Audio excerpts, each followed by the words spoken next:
members, the Honorable Senator Judge Aquino, Senator Judge Cayetano Alan, Senator Judge Cayetano Pia, Senator Judge De La Rosa, Senator Judge Ejercito, Senator Judge Estrada, Senator Judge Go, Senator Judge Ontiveros, Senator Judge Lacson, Senator Judge Lapid,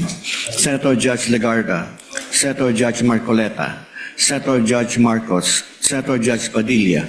Senator Judge Pangilinan, Senator Judge Soto III, Senator Judge Tulfo Erwin, Senator Judge Tulfo Rafi, Senator Judge Villanueva, Senator Judge Villar Camille, Senator Judge Villar Mark, Senator Judge Zubiri, the presiding officer, Senator Judge Escudero, Senate President Gatchalian. With 17 senators present, the chair declares the presence of quorum.